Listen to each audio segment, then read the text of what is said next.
Okay guys, welcome back. We are now about an hour and 45 into the cook, so I'm going to let it go for probably about another half an hour.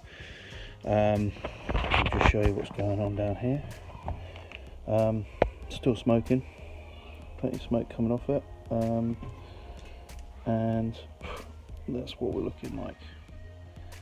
All I've done is actually swap these two pieces around just to make sure that this one didn't get too caught, because it was really close to the coals. So as you see it now, left became right. I've just swapped them over. One thing I did realise earlier on, actually, when I was talking about the 5 pieces of wood for the smoke time, about 5 hours. Yeah, we are going to go for about 5 hours, but the smoke we're going to have, we're not going to bother smoking for the last couple of hours. So yeah, it's coming up to the time where we're going to pull the ribs off, so I'm going to give them about another half an hour and then pull them and yeah, start to wrap them. I'm going to put them in foil for the final couple of hours. So yeah, we'll see you in a little while. Okay guys, we're going to go to the next stage of the process now, which is going to be to get the ribs off the grill and get them wrapped up. So that's what we're going to do now. Right, so here we go. This is the next stage of the process. We've got some brown sugar there, we've got some butter, got a rub that I previously made up. I've just got in a little shaker. I've got some regular barbecue sauce as well, and a little bit of French's mustard from earlier. So what I'm going to go ahead and do just to begin with is just put some butter in the bottom of this this foil here. Just pre-cut some of these. So I'm just going to lay it down, and basically we're going to do a little bed for the ribs to sit on, and that's obviously going to melt down and keep them nice and glazed and moist and nice, yummy. I've done 2 layers of the foil just to stop the ribs from poking through. Get another one on there. Okay, just going to do a little shake of the rub. And we can go through that.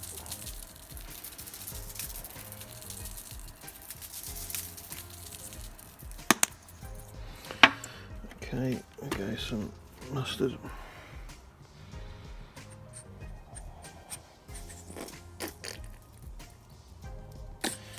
The other thing I am going to put on here is actually some honey as well.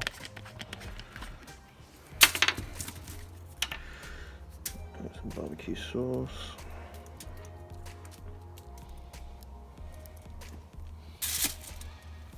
And some sugar.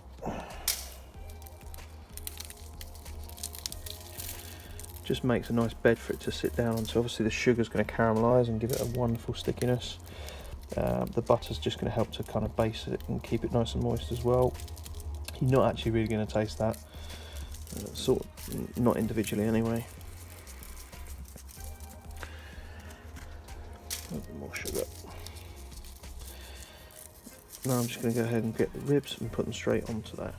Alright, so this is what the ribs are looking like just now. The bark is really nice and dark, especially towards the ends. They're just starting to show slight signs of splitting, which is no bad thing, but the rub's totally adhered to there. It's not coming off at all. So I'll just show you that actually. Okay, so here is one of the racks. This is sort of like the baby back ribs. They've got the arch to them. The bark is totally dry now, so that basically means that the rub has done its work. It's not coming off on your fingers, so it's all stuck to it nicely. So all I'm going to do is drizzle this with a little bit of maple syrup. Add a couple of bits of butter onto the top there as well, and go with a bit of honey.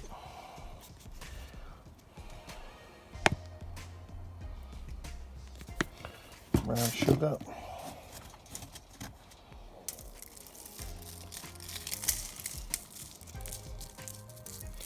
It's going to get like a candied finish to it, give it a real high gloss as well. And a bit more of our barbecue sauce as well.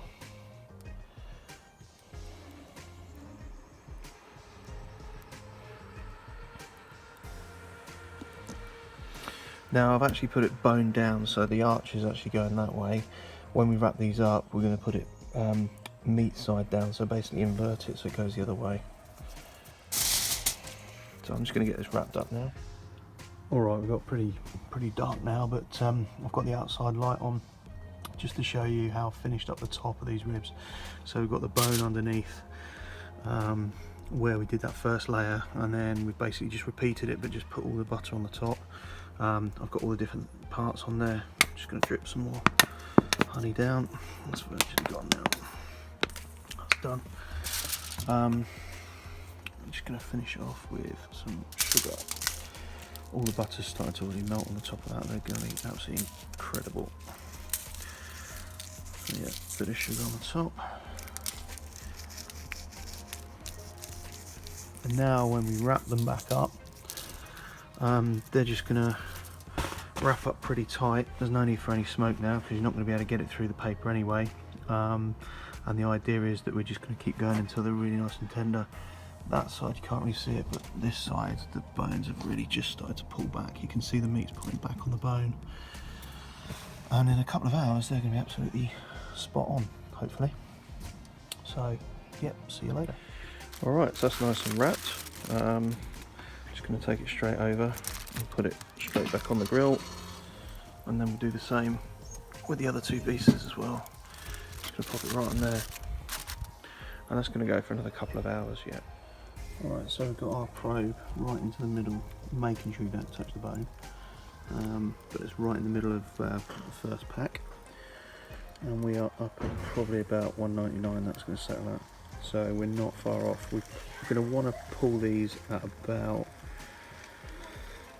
just settle back a little bit now, but yeah, 198, 199. We're going to want to pull them at about around that 204, 5, somewhere around that mark. Alright guys, final stage of the process now. This is one of the sets that we've just pulled off, and still in the original foil from when we wrapped it. This is just a mop, a barbecue sauce that I made, some brisket that I did yesterday actually. It's a fairly basic recipe, you can find them online, but I tweaked it and put a little bit of whiskey in it towards the end whilst I was cooking it, so it's got quite a nice sweet but boozy taste to it as well, I guess. So I'm just gonna paint that on to these ribs just to give them a final glaze. So these are going to go back on for about another 15 minutes just so that the sauce sets. It'll just set and go slightly sticky and give it its final kind of texture.